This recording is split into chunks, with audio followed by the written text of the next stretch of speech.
my life down at your feet, 'cause you're the only one I need. I turn to you and you are always there.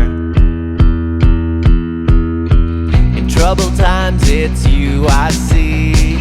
I put you first, that's all I need. I humble all I am, all to you. One way, Jesus, you're the only one that I could live for. One way, Jesus, you're the only one that I could live for. You are always, always there, every how and everywhere. Your grace abounds so deeply within me. You will never ever change. Yesterday, today the same. Forever till forever meets no end. One way, Jesus, you're the only one that I could live for. One way, Jesus, you're the only one that I could live for.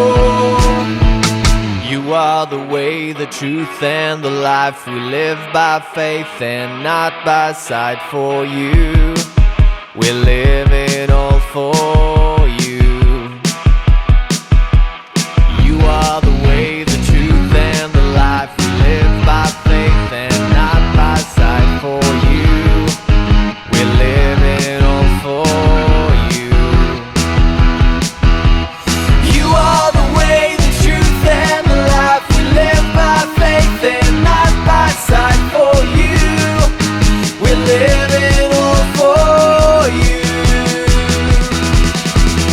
You are the way, the truth, and the life. We live by faith and not by sight. For you, we live it all for you. One way, Jesus, you're the only one that I could live for. One way, Jesus, you're the only one that I could live for. One way, Jesus, you're the only one that I could live for. One way, Jesus, you're the only one that I could live for.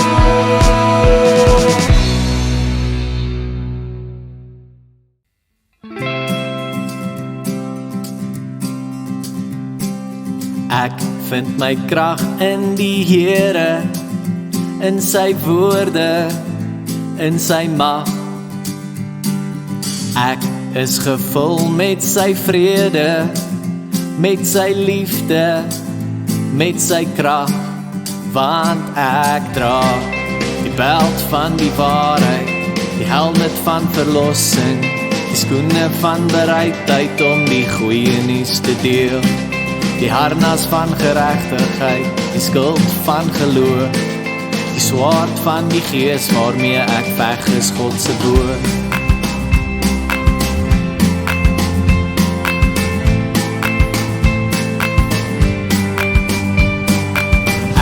Vind my krag in die Here, in sy woorde, in sy mag.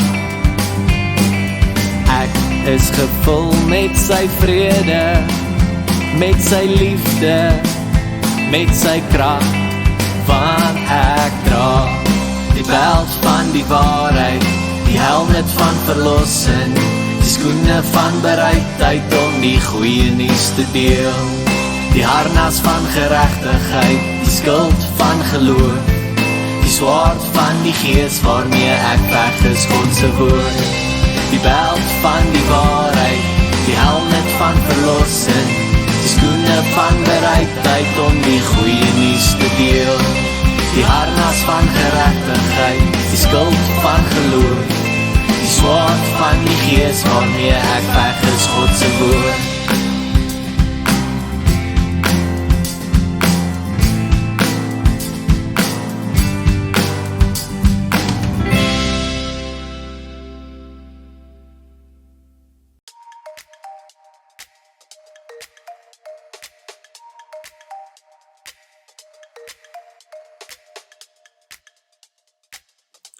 Stories van die Bybel. Die gelykenis van die slaaf wat nie wou vergewe nie. Hierdie is Jesus. Hy is die Seun van God en die Verlosser van die wêreld. Terwyl Jesus op aarde was, het hy almal van God se liefde geleer en mense van hul siektes genees. Hy het baie wonderwerke gedoen, soos om op water te loop, en het selfs mense uit die dood opgewek. Eendag was Jesus besig om met sy disippels te praat en hulle te leer toe Petrus vra: "Hoe gereeld moet ek iemand vergewe wat teen my sondig? 7 keer?"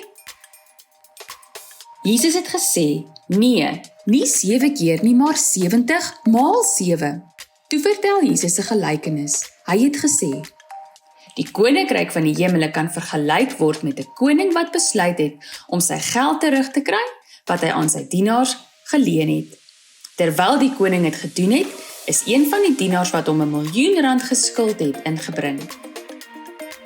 Die dienaar kon nie betaal nie. Daarom het die koning bevel gegee dat hy verkoop moet word, saam met sy familie en alles wat hy besit het om die skuld te betaal. Maar die dienaar het die koning gesmeek: "Wees asseblief geduldig met my en ek sal alles terugbetaal." Toe het sy koning hom innig jammer gekry en hom laat gaan en sy skuld kwytgeskeld.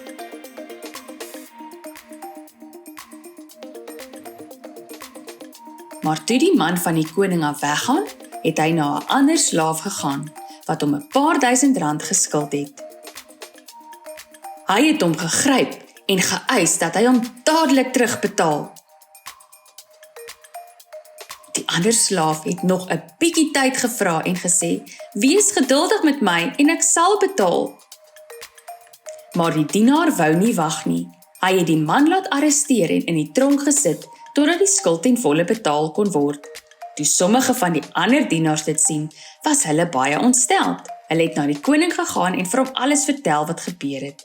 Toe roep die koning die man wat hy vergewe het en sê: "Jou slegte slaaf, ek het jou daardie groot skuld kwytgeskeld, omdat jy my gesmeek het. Moet jy nie genadig wees soos ek jou genadig was nie?" Toe stuur die woedende koning die man tronk toe, om gestraf te word totdat hy alles betaal het wat hy skuld. Jesus sê toe: "So sal my hemelse Vader aan julle doen, as julle weier om julle broers en susters van harte te vergewe."